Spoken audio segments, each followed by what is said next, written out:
Yes, this is another video where I scour Amazon and find affordable budget filmmaking gear for creators out there. Buy it, test it out, and let you know if you should. As with all of my other videos in this series, all of the filmmaking items that I buy and test in this video, I'm gonna give away for completely free. If you want an opportunity to win any of these, all you gotta do is drop me a comment down below, including your Instagram @ and it can be about anything. In about a week, I'm gonna reach out to you if you won via Instagram, get your shipping address, and get this stuff sent out to you. Let's get into it. I feel like these right here have emerged so much over the past couple of years, and for good reason. If you don't have one of these wireless microphone systems, what are you doing? These things are so freaking convenient, and it doesn't matter what you do. You film interviews, you film content, you film music videos, you film behind the scenes, you film short films. It does not matter. You should have one of these. This wireless microphone right here is by Hollyland, and the brand that I use for my primary set of wireless microphones for all of my YouTube content is also by Hollyland. The difference is this is $60 and my wireless microphone set that I primarily use is over $300. Now with a price difference like that, there has to be some drawbacks, but let me read off just a couple of the specs of this $60 microphone. So this is the Hollyland Lark M1 microphone set. This comes with one microphone and one receiver. And they do have a combo that comes with two microphones and one receiver, which I'll talk about a little bit later in this video because I got a suggestion on what you probably should buy. Now these are rated to run for 8 hours. They can charge simultaneously while using the microphone and the receiver, which is pretty dope. It has a noise cancellation mode, which I'm not using right now. I tend to not even use those because I feel like they butcher the audio more than actually not using them. So keep that in mind. These also have a range of 656 feet in complete open space. So a shot like this should be no problem for microphones like this. I should be able to go far and far and far back, but I feel like even at this point the autofocus has lost me and probably stopped, but who knows. Another really cool thing about these microphones is that they are also compatible with mobile, Android, or iOS, but this one microphone kit that comes with the receiver for $60 does not come with the cable to use on mobile. So that's something that you have to keep in mind if you're planning on buying these to use them for your phone. Now I'm going to be using these throughout this video, so any audio that you hear at any part of this video is going to be by these. So that'll be the judge of this. I'll also have some thoughts and comments about the audio once I get to the editing bay and hear what these sound like. Let's get to the rest of the video. I might have picked the worst place to film this at. I'm across the street from a construction zone and it's extremely windy, but that in itself is going to be a good test of just how good this microphone is. But the first piece of gear that I want to showcase in this video is the SmallRig suction cup car mounts. Now this thing right here is a single suction cup. It's pretty big, 6 inches, which is bigger than any other car mount that I've tried in this series. Let's test it out and see what this thing can do. This suction cup is coming in at $70 USD, which is actually pretty expensive to just be a singular suction cup compared to some of the other options that we tried in this series. I'll leave some links in the description for some magic arm options, but this is a pump action suction, so it's super duper solid. And one thing that is very different about this suction cup mount as opposed to all the other ones that I've tried in the series is that this has a ton of different mounting options. You got 1/4 up here, you have a 3/8 right there in the middle, and then you also have RA locking pins right there to ensure that when you put a magic arm on here, it will not spin. You also have some mounting options on both sides of the mount as well. So this thing right here is actually awesome. Now, I honestly don't recommend anybody use a single suction cup mount outside of a car, but I'll risk my camera for the sake of this video and see if it works. Let's hop in the whip, drive around, and see what happens. This mount is rated for up to 17 pounds in motion, so we should be good anyways. Let's hope that's the case.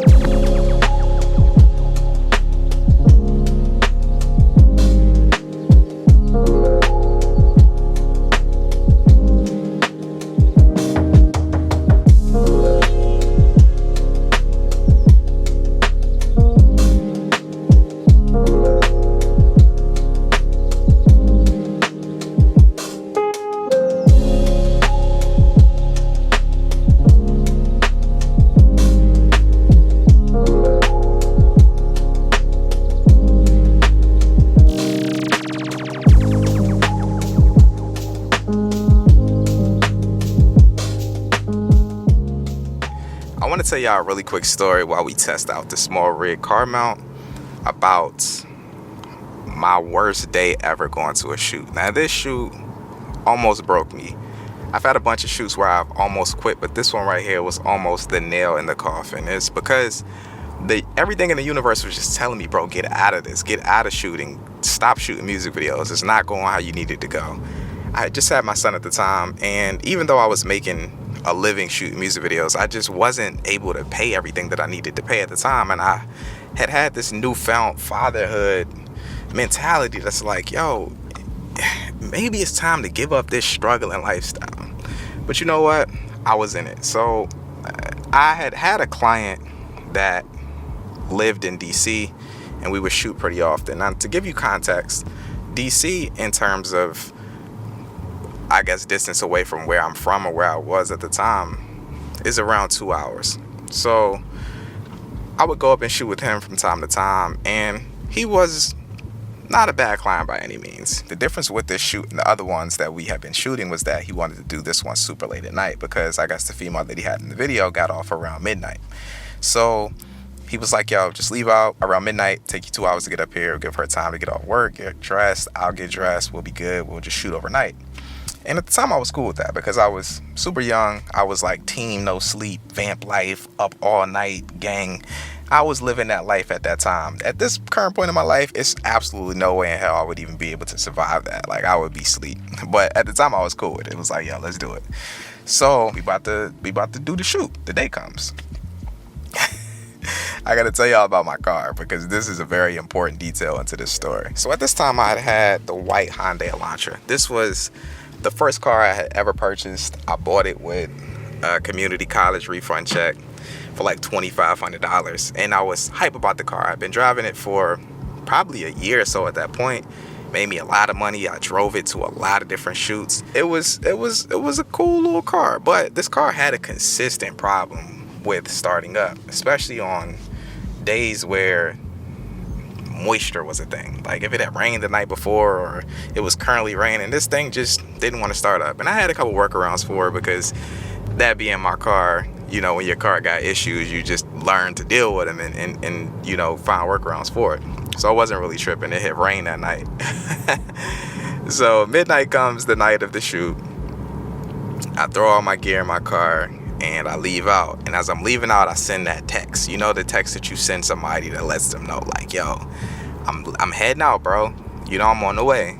And the artist didn't text me back. And I didn't really think nothing of it, because it's midnight. Like, you know, he probably ain't even got up yet. It's gonna take me 2 hours to get there. He probably got an alarm set for like 1 a.m. He gonna get up, get in the shower, get dressed, do whatever he need to do. So I wasn't really tripping off of it. I get in my car, I leave, I'm bumping some music, probably Good Kid, Mad City or something at the time. I'm vibing out. Life's good. You know, I got me some snacks at the gas station and I'm just driving. About 30 minutes into the drive, I sent him another text like, yo, we good. Because I've had people cancel shoots before on me in the past, even though they have sent a deposit for the shoot. Nothing. Again, it is only 30 minutes into the shoot. It's around like 12:30. Probably got an alarm set for like 1 or something, right? I ain't really tripping on nothing at this time. I just get back into the drive, you know, get back to my snacks, whatever. So I'm about an hour and 30 into the drive, which means I'm closing in on DC. Remember, I told you DC is around like 2 hours away from me. Send him the text again, like, yo, bro, I'm about to pull up to the location. We still good? Nothing. Now, at this time, I'm getting a little skeptical, because if you were supposed to get up at 1, you would have been up and, you know, moving and grooving, and you also would have you would have seen my text and sent me a text back.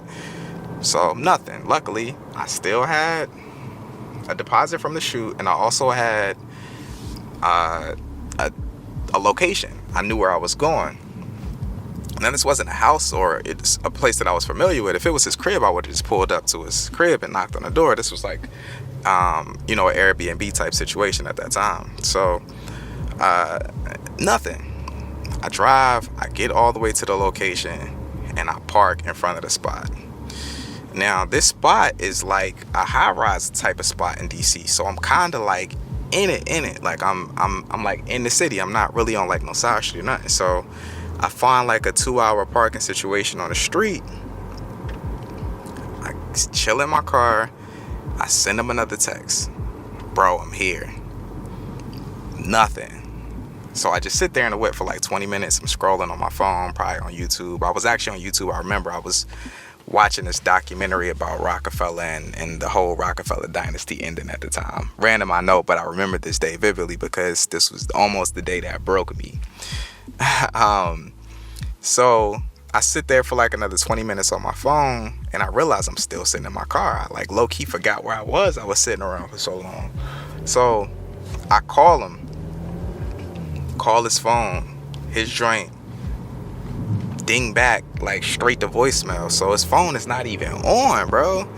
So at this point, I'm getting a little hot. I call him again, nothing. Sent him a text. Wait there. I'm like, all right, I'm gonna wait here for like another 20 minutes. If he don't, text me back, call me back, I'ma just dip. I'ma just, head back to the crib. I wasn't really tripping because I had got a deposit from the shoot. I had already spent the money for the deposit. Not like I was, sitting on a bunch of cash at the time. I told you I wasn't really making it, and I was, all the signs was pointing to me quitting this anyways. But I'd had a little bit of money, so I wasn't really tripping on that. So sit there 20 more minutes, decide to call him one more time. Call him. I'm like, yo, if you don't pick the phone up right here, I'm out. Dude does not pick up. So I'm like, all right, cool. I'm out. I go put my key in my ignition, crank that joint over, and the car will not start, bro. Now, I wasn't really tripping because, like I said, this is a typical occurrence for this car that I've had for a long time. I know my workarounds. I know what to do, da-da-da, boom, boom, boom. So I go to my first workaround, nothing. Second workaround, nothing. Third workaround, nothing. Fourth workaround, nothing. My car is just dead, bro. Like cranking over, like not even like doing a like flat. Like my car is like done. I'm 2 hours away from the crib. At this point, it's like 3 o'clock in the morning. I'm in the city. It's nothing going on around me. Straight pitch black darkness. Nobody to ask for a jump or no help with my car. Nothing. I just got to sit there. And in that time, I'm just like, I'm like laughing because it's like, yo, this can't even get any worse.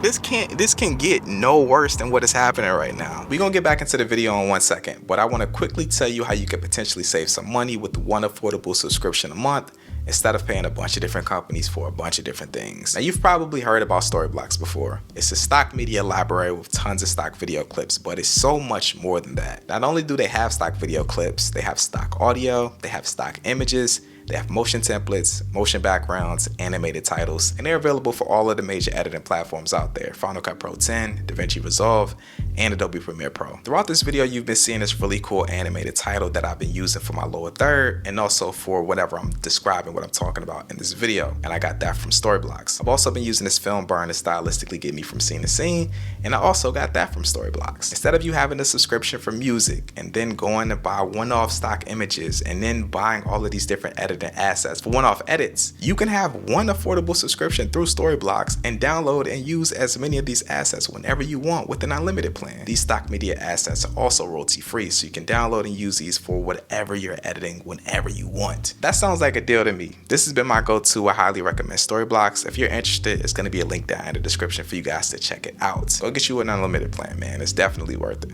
I don't got no money. I'm 2 hours away from my crib. My car is broke down. I don't got no way to get back to my house, and I can't reach my client.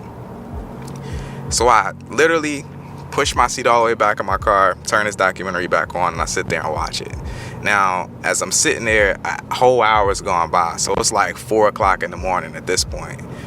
Go to click the key over again in the car, nothing. Throw the documentary back on. Another 45 go by. It's like creeping up on 5 a.m. The sun's coming up at this point. Like, it's like early, probably like 6 o'clock in the morning. Nothing, yo. My car just won't do nothing. So I literally sit in my car until I see other people pulling up and parking. Like, they're about to go to work. And I'm just defeated, bro. Like, I'm just like, damn, man. I knew I shouldn't have came up here. Something inside of me told me just to not come up here. I'm ready to quit this. Like, I'm literally done. I'm so finished, yo. I ain't got no money. I can't do this. I can't do nothing. I can't even get to and from a shoot at this point. Like, yo, I'm really going through it. And I got out of my car. I saw this dude was walking into work. I was like, yo, you got jumper cables? Like, I don't really know what's going on with my whip. Like, I need to get to the crib. Dude literally looks me up and down and walks into work. I'm like, yo, cold, super duper cold, man, super duper cold, bro. And I was like, man, I was just defeated, bro. I was just going through it, man. I sat in the car and I was just thinking about a lot of stuff, man. I was thinking about, yo, is what I'm doing worth it? Should I just go get a job? Is it ready to quit? Is it time to quit this? Should I just go back to doing graphic design? Like, why is all of this nonsense happening to me, bro? And that ain't really normal for me. That's not really a normal stance and a normal space to be for me. I'm extremely optimistic in 99% of my life, where it's like, yo, things is bad right now, but things can get good.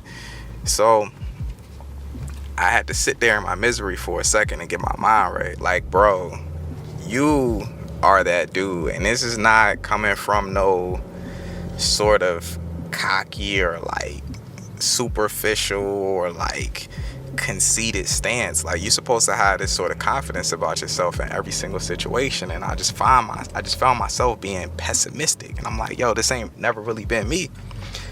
I had to sit there in my misery for a second and get my mind right. I'm like, yo, stuff is not going great right now, but stuff will go great. And I promise you, right after that, I put my key in my ignition in my car, turned it over, and that joint started. And bro, when I tell you I was jumping for joy, I literally gassed my car all the way home and didn't stop once, bro. And I never worked with that client ever again. The crazy thing about that whole situation is that the dude didn't call me back until the next day. And at that time, I literally ghosted him forever. I don't even think I ever talked to that dude ever again after that situation. And that was my worst day ever, going to a shoot that almost broke me, and almost quit, yo. Can't be a quitter though, yo. You gotta push through the moments, because those be the make or breaks. Now, I use a ton of different lights from a ton of different brands.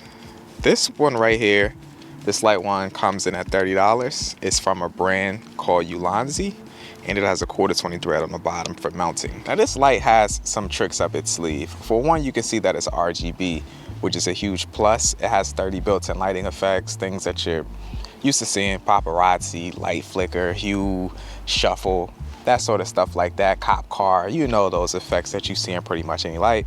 This one has it, and for $30, it's a welcome feature. Now, this light has me worried, because just trying to set up this shot alone, I noticed that the output in the HSI mode, the RGB mode, it isn't as powerful as the regular CCT mode, which I'll talk about in a second. This also charges via USB-C, and this is rated for about 90 minutes of continuous use. And if you're using this in this HSI mode, you're probably gonna need to use this at 100%, because that's what I'm maxed out on right now. The CCT range on this light is from 2500 Kelvin all the way up to 9000 Kelvin, which is an incredible range to use this for motivated lighting or to just pair with another light source. I'm gonna take this light with me through the night, use it for a couple different setups, and then I'll let you know how I actually feel about it. I talked a little bit about the lack of power in this light in the HSI mode, but what I will say is that this light holds its own in the CCT mode.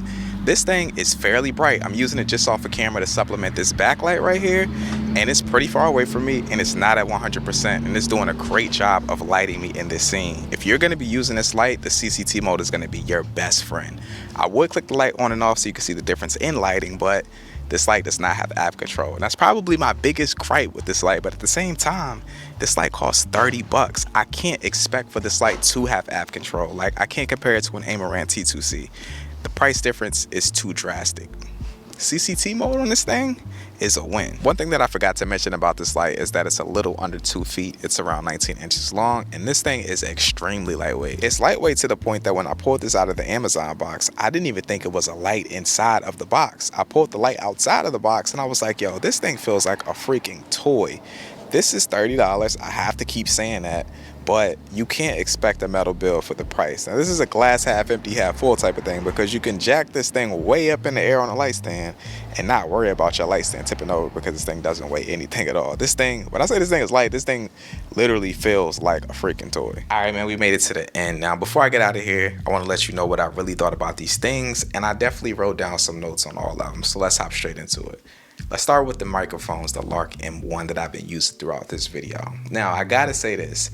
I know a lot of people hate on this orientation right here where you hold the microphone in front of you, but this definitely sounds way better. I was using it throughout this video clipped onto the hood of my hoodie, and I hate the way that it sounds underneath my mouth.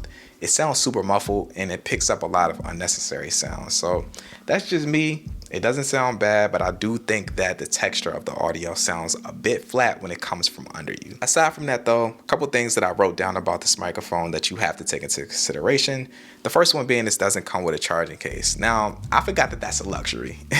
This is a $60 microphone kit, and for the price, this thing is amazing. I think that it actually does sound good, but it doesn't come with a charging case. The second thing that I have to mention about this microphone is that I personally don't like the clip system. I don't like the clip thing. I prefer to have magnets that attach on the back of the microphone, and that way it allows you to place this wherever you want on your shirt and not just clip it to the top. I think it just looks crazy and it puts the microphone in a really awkward position.